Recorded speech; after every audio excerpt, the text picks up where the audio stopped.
30 দিন নয়, তারপরের দিনই পাঠিয়েছে। সমস্ত কাগজপত্র, ওয়ারেন্ট, মামলার বিবরণী সহ এখানে অনেক কাগজ দিতে হয়, সেগুলো আবার আরবিতে ট্রান্সলেট করতে হয়। আমাদের অফিসাররা রাতে 9টা পর্যন্ত কাজ করেছে।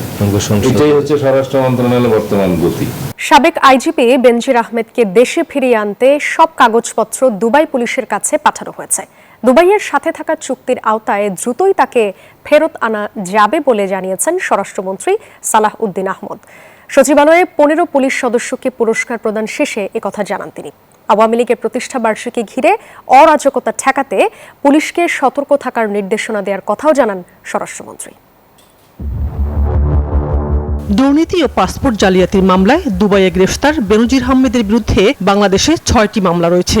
এর মধ্যে 14 কোটি 62 লাখ টাকার জ্ঞাত আয় বহির্ভূত সম্পদ অর্জনের মামলায় বিচার চলছে। বাকি 5টি মামলার তদন্ত কাজ চলছে। আপনাদেরকে কষ্ট দিয়েছি।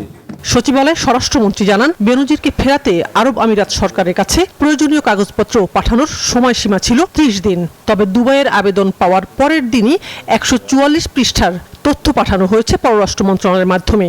দুবাই সরকারের সাথে বাংলাদেশের যে সহযোগিতা চুক্তি রয়েছে তার আওতায় বেনজিরকে ফিরিয়ে আনা সম্ভব বলে আশাবাদী স্বরাষ্ট্রমন্ত্রী। সব মশার বিরুদ্ধে সুরক্ষা দিতে এলো বসুন্ধরা এক্সট্রিম অ্যারোসল। মশার বিরুদ্ধে এক্সট্রিম সুরক্ষা। 30 দিন নয়, তারপরের দিনই পাঠিয়েছে। সমস্ত কাগজপত্র, ওয়ারেন্ট, মামলার বিবরণী সহ এখানে অনেক কাগজ দিতে হয়, সেগুলো আবার আরবিতে ট্রান্সলেট করতে হয়। আমাদের অফিসাররা রাতে 9টা পর্যন্ত কাজ করেছে। এটাই হচ্ছে স্বরাষ্ট্র মন্ত্রণালয়ের বর্তমান গতি। আশা করি গভর্নমেন্ট যথাযথ প্রক্রিয়া অনুসরণ করে খুব শীঘ্রই তাকে ফেরত দেওয়ার ব্যবস্থা করবে। যদি থাকুক বা না থাকুক, ইউএন চার্টার অনুসারে আমরা কিছু কিছু বিষয়ে স্বাক্ষরিত দেশ, সেখানে তারাও স্বাক্ষর করেছে।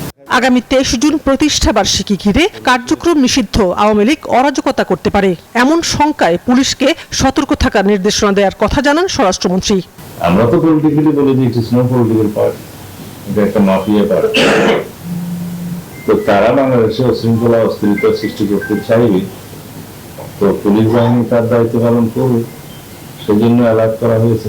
প্রশ্নের জবাবে বলেন, মোহাম্মদপুর বহু বছর যাবৎ অপরাধীদের অভয়ারণ্য, সেখানকার অপরাধীদের নির্মূলে পদক্ষেপ নেওয়া হয়েছে। ওভারনাইট মোহাম্মদপুরের মতো একটা এলাকা যেখানে বহু বছর যাবৎ একটা, আমি বলবো যে অপরাধীদের অভয়ারণ্য হয়েছে, সেটা ওভারনাইট নির্মূল করা সম্ভব হচ্ছে না। তবে আমরা কিছু পরিকল্পনা নিয়েছি। এর আগে আইন শৃঙ্খলা রক্ষায় কৃতিত্বপূর্ণ ও প্রশংসনীয় কাজের স্বীকৃতি হিসেবে 15 পুলিশ সদস্যের হাতে স্বরাষ্ট্রমন্ত্রী পুরস্কার তুলে দেন। শানাজি ইয়াসমিন, নিউজ 24, ঢাকা।